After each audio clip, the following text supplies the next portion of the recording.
मैया सम्मान योजना से जुड़ी सबसे पहली बड़ी खबर यह है कि सरकार ने हाल ही में इस योजना के दायरे को और बड़ा कर दिया है।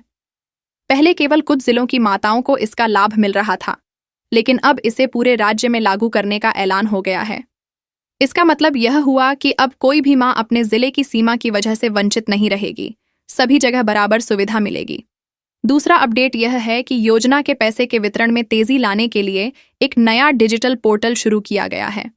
पहले लोगों को बैंक जाकर घंटों लाइन में खड़ा होना पड़ता था, लेकिन अब सीधे आधार लिंक खाते में राशि ट्रांसफर होगी। इस कदम से पारदर्शिता भी बढ़ेगी और भ्रष्टाचार की संभावना भी घटेगी। तीसरी बड़ी जानकारी यह है कि अब जिन माताओं का खाता बैंक में सक्रिय नहीं है, उनके लिए विशेष शिविर लगाए जा रहे हैं। उन शिविरों में जाकर तुरंत खाता खुलवाया जा सकेगा और वहीं से योजना का पंजीकरण भी किया जा सकेगा। सरकार चाहती है कि कोई भी पात्र महिला खाता न होने की वजह से वंचित न रह जाए। चौथा अपडेट यह है कि योजना में अब हर तिमाही में समीक्षा बैठक होगी। इस बैठक में अधिकारी देखेंगे कि किस जिले में पैसा समय पर पहुंचा और किस जिले में देरी हुई। इसके आधार पर जिम्मेदार अफसरों के खिलाफ सख्त कार्रवाई भी की जाएगी। पांचवां अपडेट यह है कि अब योजना के अंतर्गत मिलने वाली राशि को सिर्फ घरेलू खर्च में ही नहीं, बल्कि बच्चों की शिक्षा और पोषण में भी इस्तेमाल करने की सलाह दी जा रही है।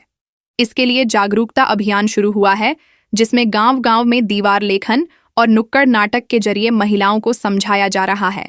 छठा अपडेट यह है कि योजना में जिन महिलाओं की आयु एक निश्चित सीमा से अधिक है, उन्हें प्राथमिकता दी जाएगी। मतलब यह कि पहले बुजुर्ग माताओं को पैसे दिए जाएंगे ताकि उनका सम्मान और देखभाल सही ढंग से हो सके। सातवां अपडेट यह है कि अब इस योजना का लाभ लेने वाली महिलाओं को एक विशेष पहचान पत्र भी मिलेगा। इस पहचान पत्र के जरिए वे आसानी से बैंक या सरकारी दफ्तर में अपनी बात रख सकेंगी और उन्हें किसी भी तरह की परेशानी नहीं होगी। आठवां अपडेट ये है कि योजना के लाभार्थियों की सूची अब ऑनलाइन उपलब्ध करा दी गई है। कोई भी महिला अपना नाम मोबाइल से देख सकती है और उसे पता चल जाएगा कि उसका पैसा कब और कितना आया है।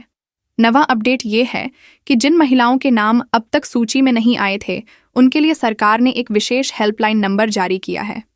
उस पर फोन करके आसानी से शिकायत दर्ज की जा सकती है और 7 दिनों के भीतर समस्या का समाधान करने का वादा किया गया है। 10वां अपडेट यह है कि अब इस योजना की राशि सीधे राज्य कोष से जारी होगी। पहले इसमें कई स्तरों से कागजी कार्रवाई होती थी, लेकिन अब सीधे राज्य स्तर से खाते में पैसा भेज दिया जाएगा। इससे समय की बचत होगी और महिलाएं समय पर पैसा पा सकेंगी। 11वां अपडेट यह है कि इस योजना में पारदर्शिता बनाए रखने के लिए हर जिले में एक निगरानी समिति बनाई गई है। इस समिति में स्थानीय महिलाएं भी शामिल हैं, जो ध्यान रखेंगी कि पैसा सही लाभार्थियों तक पहुंचे। 12वां अपडेट यह है कि योजना का प्रचार अब स्कूलों और पंचायत भवनों के जरिए भी किया जा रहा है। बच्चों को समझाया जा रहा है कि वे अपनी माताओं और दादियों को योजना के बारे में बताएं, ताकि कोई अनजान न रहे। 13वां अपडेट यह है कि अब तक जिन महिलाओं को पिछले किस्तों का पैसा नहीं मिला था, उन्हें एक साथ भुगतान करने की प्रक्रिया शुरू कर दी गई है। इसका फायदा ये होगा कि पिछली सारी किस्तें जोड़कर एक मुश्त पैसा उनके खाते में आएगा और उन्हें राहत महसूस होगी। 14वां अपडेट ये है कि योजना के पैसों का इस्तेमाल किस काम में हो रहा है, इसकी जांच के लिए गांव स्तर पर सर्वे कराया जाएगा। सरकार चाहती है कि यह पैसा वाकई माताओं के सम्मान और सुविधा पर खर्च हो, न कि किसी और काम में।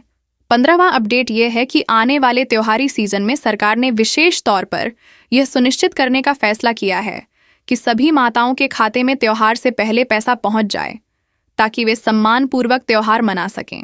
16वां अपडेट यह है कि योजना से जुड़ी महिलाओं को अब स्वास्थ्य सुविधा से भी जोड़ा जाएगा। मतलब यह कि उन्हें स्वास्थ्य बीमा योजना का सीधा लाभ मिलेगा और अस्पताल में भर्ती होने पर खर्च सरकार उठाएगी। 17वां अपडेट यह है कि कुछ जिलों में इस योजना के साथ साथ मुफ्त सिलाई मशीन वितरण कार्यक्रम भी शुरू किया गया है, ताकि महिलाएं आत्मनिर्भर बन सकें और सम्मान के साथ अपनी आजीविका भी चला सकें। 18वां अपडेट यह है कि अब तक की रिपोर्ट के अनुसार इस योजना ने गांव की महिलाओं में आत्मविश्वास बढ़ाया है। महिलाएं खुलकर कह रही हैं कि इस योजना से उन्हें घर और समाज दोनों में सम्मान मिला है। 19वां अपडेट यह है कि योजना को और सशक्त बनाने के लिए महिला स्वयं सहायता समूहों को भी इससे जोड़ा जा रहा है। समूह की सदस्याएं मिलकर सुनिश्चित करेंगी कि गांव की कोई भी पात्र महिला छूट न जाए। 20वां और सबसे महत्वपूर्ण अपडेट यह है कि सरकार ने ऐलान किया है कि आने वाले समय में इस योजना की राशि को और बढ़ाया जाएगा। यानी अब माताओं को पहले से ज्यादा सहायता मिलेगी और उनका जीवन और भी बेहतर होगा।